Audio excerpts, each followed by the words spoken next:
La lluvia ligera caía como si el cielo también llorara por él. Amigos, colegas y familiares miraban en silencio el ataúd de madera oscura donde ahora yacía Thomas Lewis, de 34 años, contador ejemplar, hijo dedicado, vecino educado. Uno de esos hombres que todos consideraban demasiado bueno para este mundo. Pero nadie lo conocía de verdad. El silencio del cementerio solo era roto por el sonido apagado de las palas lanzando tierra sobre el ataúd. Al fondo, un anciano observaba inmóvil, con los ojos duros como piedra. El abuelo de Thomas, el hombre que había moldeado cada paso en la vida de su nieto, sin haber vivido un solo día en su lugar. En el velorio, lo que se mostraba era un retrato de perfección. Fotos premiadas de la graduación, elogios formales, recuerdos de lo correcto que era. Pero algo no encajaba. Ninguna lágrima parecía de verdadero dolor, solo de pérdida simbólica. Como si todos allí lloraran más por la imagen que Thomas representaba que por el hombre que realmente fue. Aquella mañana nublada se sentía un extraño alivio entre los presentes, y nadie sabía explicar por qué. Mientras los últimos dolientes se retiraban, la lluvia cesó. La tierra estaba recién removida sobre la tumba. El abuelo permanecía allí, inmóvil, con los puños cerrados, y entonces, con la voz entrecortada, murmuró algo que nadie escuchó. «Lo siento, Thomas. Nunca tuviste elección». Fue el primer indicio de que aquella muerte escondía una vida entera de decisiones robadas. 3 días después del entierro, la hermana menor de Thomas, Emily, entró en la antigua casa de él para comenzar a empacar sus cosas. Era una casa impecable, extremadamente ordenada, casi impersonal. Pero en uno de los cajones del escritorio, escondido bajo un montón de manuales de contabilidad, encontró algo inesperado, un cuaderno negro, con las palabras «Vivir o obedecer», escritas en la portada. Las páginas estaban llenas con una caligrafía firme, pero el contenido era como un grito silencioso. Thomas había escrito durante años, describiendo con detalle los momentos en los que renunció a sí mismo para agradar, para corresponder, para cumplir el papel de nieto ideal, empleado modelo, ciudadano ejemplar. En sus palabras vivía un hombre dividido. Soy lo que esperan de mí, pero quien soy, honestamente, nunca ha aparecido ni en el espejo. Emily, entre lágrimas, leyó sobre los conflictos internos que él nunca expresó en voz alta. Cartas de amor nunca enviadas, sueños archivados, rabias tragadas. Era como si, en ese diario, Thomas finalmente hubiera vivido, no con acciones, sino con palabras. Era una confesión póstuma, y cada frase sonaba como un susurro desesperado pidiendo liberación. Desde pequeño, Thomas fue tratado como la gran promesa de la familia Lewis. Su padre había muerto en un accidente de auto cuando él tenía solo 4 años. Desde entonces, su abuelo asumió el rol de tutor moral, vistiéndolo con un manto invisible de responsabilidad.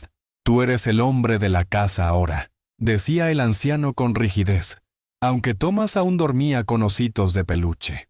Su infancia fue diferente a la de otros niños. Mientras sus amigos jugaban fútbol en la calle, Thomas estaba aprendiendo sobre ética, estudiando matemáticas avanzadas y memorizando citas de filósofos que apenas comprendía. «El dolor forma el carácter», decía el abuelo cada vez que Thomas lloraba en silencio por haber perdido otro sábado de juegos. Creció sin espacio para equivocarse, sin derecho a la inocencia. Su primera infancia fue sofocada por exigencias que jamás deberían pesar sobre hombros tan pequeños. El tiempo pasó, pero la culpa permaneció. La culpa de nunca ser suficiente. La culpa de ser el motivo de la tristeza de su madre. La culpa de no poder amar al abuelo, aunque quisiera admirarlo. Thomas cargaba todo en silencio, sonriendo cuando era elogiado por ser maduro para su edad. Pero por dentro, cada día, moría un poco más. En la escuela, Thomas siempre era el primero de la clase. Nunca por placer, sino por miedo. Miedo a decepcionar, a ser castigado, a no estar a la altura. A los 12 años, ya ayudaba a compañeros con tareas y era voluntario en la biblioteca. Todos lo adoraban, Y ese era el problema. Se convirtió en un modelo, un espejo en el que los demás se miraban, pero un espejo que no podía romperse, porque si él caía, muchos caerían con él. En casa, los logros eran celebrados con frialdad. «Hiciste más que tu obligación», decía el abuelo, mientras le entregaba más libros de filosofía y más tareas extracurriculares. La madre, sumisa y emocionalmente agotada, solo sonreía de forma mecánica, como quien no podía luchar contra la rigidez impuesta por la generación anterior. Thomas vivía bajo un reflector constante, en un escenario sin cortinas, donde cada movimiento era observado, juzgado y evaluado. Poco a poco, empezó a perderse. Ya no sabía si le gustaban las cosas que hacía o si las hacía porque alguien decía que eran buenas. La voz interna que todos tenemos, esa que guía nuestras decisiones, se fue haciendo cada vez más débil, hasta desaparecer. Se llamaba Rachel. Cabello rojo, sonrisa espontánea y una forma de hablar que rompía todas las barreras en segundos. Se conocieron en la universidad. Rachel era lo opuesto a él, caótica, libre, impredecible. Mientras Thomas cargaba el peso del mundo, ella parecía flotar por la vida, y él se enamoró profundamente. Pero, claro, no lo demostró. Rachel intentó acercarse. Percibió algo más allá de su máscara. En las pocas conversaciones que tuvieron, ella decía que él parecía estar siempre en otro lugar. «Vives en un guión que no escribiste tú», le dijo una vez, mirándolo directo a los ojos. Esas palabras quedaron grabadas como fuego. Pero cuando ella lo invitó a huir de todo, a intentar algo verdadero, él se echó atrás. Dijo que tenía que enfocarse en su carrera. Mintió a ella y a sí mismo. Años después, aún escribía sobre ella en el diario. «Rachel fue mi único destello de verdad, y la dejé ir». Esa elección, o la falta de coraje para hacer una, se convirtió en el símbolo de la vida que nunca vivió, porque amar de verdad exigía riesgo. Y Thomas nunca tuvo permiso para equivocarse. La víspera de su 30º cumpleaños, Thomas se despertó con una sensación insoportable de ahogo. Estaba en la cima de su carrera, a punto de ser ascendido a director financiero de una empresa respetada. Tenía un apartamento en un barrio caro, un auto que todos elogiaban y una agenda tan organizada que daba envidia. Pero esa mañana, al mirarse en el espejo del baño, vio algo que nunca había visto, un completo desconocido. Todo parecía moverse en cámara lenta ese día. En el trabajo, los colegas lo felicitaban por su trayectoria inspiradora, y él sonreía mecánicamente, mientras por dentro la náusea crecía. Al llegar a casa, puso una canción que solía escuchar con Rachel, y por primera vez en años lloró. Pero no fue un llanto limpio, fue un desahogo atragantado, lleno de arrepentimientos sin nombre, lleno de preguntas que nunca se atrevió a hacer en voz alta. ¿Quién soy? ¿Qué me hice? La semana siguiente empezó a faltar al trabajo.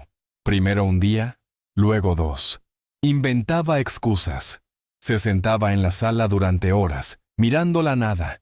Era como si el alma finalmente estuviera gritando, después de años de silencio. El cuerpo aún se movía por costumbre, pero por dentro, Thomas comenzaba a desmoronarse. Fue un martes nublado cuando entró en una cafetería pequeña en el centro de la ciudad, huyendo de la ansiedad asfixiante que sentía en casa. El lugar era acogedor, con luz cálida y libros apilados en los estantes. Pidió un café amargo y se sentó en una esquina, deseando ser invisible. Pero entonces notó un libro abandonado en la mesa de al lado, La enfermedad mortal de Søren Kierkegaard. Por curiosidad, o por impulso, comenzó a hojearlo. Y allí, entre aquellas páginas densas, encontró algo que parecía escrito para él. El mayor peligro no es perder la vida, sino desperdiciarla. Aquello cayó como una bomba. Thomas no sabía mucho sobre filosofía existencialista, pero las ideas de Kierkegaard lo golpearon de lleno. El concepto de vivir una vida estética, bella por fuera, vacía por dentro, era la definición perfecta de lo que había hecho con sus propios años. En los días siguientes, volvió a la cafetería, leyó más. Conoció a un profesor jubilado que frecuentaba el lugar y que, al notar su interés, comenzó a conversar con él. Kierkegaard decía que la vida solo puede comprenderse mirando hacia atrás, pero debe vivirse mirando hacia adelante. Por primera vez, Thomas tuvo una chispa de esperanza. Tal vez aún había tiempo. Tal vez. Impulsado por las lecturas, Thomas comenzó a hacer pequeños cambios. Cortó el contacto con el trabajo, cambió el traje por ropa común, dejó de seguir una rutina. Caminaba por la ciudad sin destino. Se sentaba en plazas observando a la gente, escuchaba música antigua, escribía en el diario con más intensidad que nunca. Era extraño y liberador, pero también aterrador. No sabía quién era sin sus títulos, sin su disciplina. Intentó recuperar antiguas pasiones. Compró una guitarra usada, como las que soñaba tocar en la adolescencia. Intentó pintar, escribir poemas, caminar descalzo sobre el pasto. Algunos momentos eran mágicos, como si el tiempo se detuviera y volviera a ser un niño. Pero duraban poco. Pronto regresaba la angustia. Era como si la libertad también trajera un peso, el de tener que elegir. Y Thomas nunca aprendió a elegir por sí mismo. Entonces decidió visitar la antigua casa de su infancia, ahora abandonada. Se sentó en el escalón del porche y lloró. Por la infancia perdida, por las decisiones no tomadas, por los días que pasaron como páginas en blanco. Comenzó a entender que encontrarse no era descubrir algo nuevo, sino reencontrar lo que había sido silenciado. Pero, ¿cuánto de él aún quedaba? La sensación de esperanza fue breve. El tiempo libre, la ausencia de estructura, los pensamientos intensos, todo comenzó a convertirse en una tormenta interna. Thomas empezó a tener miedo de salir de casa. Volvió a dormir poco, con pesadillas recurrentes. En una de ellas soñaba que lo enterraban vivo mientras todos aplaudían. La ansiedad se volvió pánico, y el pánico se volvió apatía. Fue entonces cuando reapareció el abuelo. Llamó, frío como siempre. Escuché que te estás perdiendo. Aquello fue como un puñetazo en el estómago. Thomas intentó argumentar, decir que solo estaba intentando vivir de verdad, pero el viejo lo interrumpió. Naciste para mantener a esta familia en pie. Deja de ser egoísta. La recaída fue inmediata. Se sintió un traidor por intentar ser feliz. El viejo fantasma de la culpa volvió, más fuerte que nunca. Durante 2 meses, Thomas desapareció de la cafetería, cortó el contacto con Emily y se encerró en casa. El diario quedó cerrado. Los libros de Kierkegaard, apilados como recuerdos de un sueño imposible. Volvió a usar camisas, a tender la cama con perfección, a caminar recto. Por fuera, todo parecía normal otra vez. Por dentro, era como si ya estuviera enterrado en vida, exactamente como en su sueño. Meses después, Emily volvió al apartamento de Thomas para buscar algunos documentos. Encontró todo en orden, demasiado orden, pero había una única diferencia. Sobre el escritorio, el diario estaba abierto en la última página. Con letras firmes, él había escrito: Ahora entiendo a Kierkegaard. Mi desesperación no es el miedo a morir, es el miedo a nunca haber vivido. Pero el miedo ganó. No había drama, solo resignación. Era un adiós silencioso. No había nota, ni explicaciones, pero tampoco eran necesarias. El vacío hablaba por sí solo. Thomas, el hombre ejemplar, había muerto asfixiado por las expectativas ajenas, por la falta de permiso para fallar, soñar, arriesgar. Vivió para agradar y pagó con su alma. Su historia no tuvo final feliz, pero sí una advertencia, un grito sin sonido, dejado para quien viniera después. En el entierro, nadie sabía qué decir. La perfección había cobrado su precio. Pero Emily, con el diario en las manos, hizo algo distinto. Publicó fragmentos de sus páginas en línea. Y poco a poco, desconocidos comenzaron a comentar. Personas que se vieron reflejadas en Thomas, que sintieron el mismo peso, que también tenían miedo de vivir. Y así, de forma sutil, Thomas finalmente tocó vidas. No con su presencia, sino con la ausencia que gritaba más fuerte que cualquier palabra.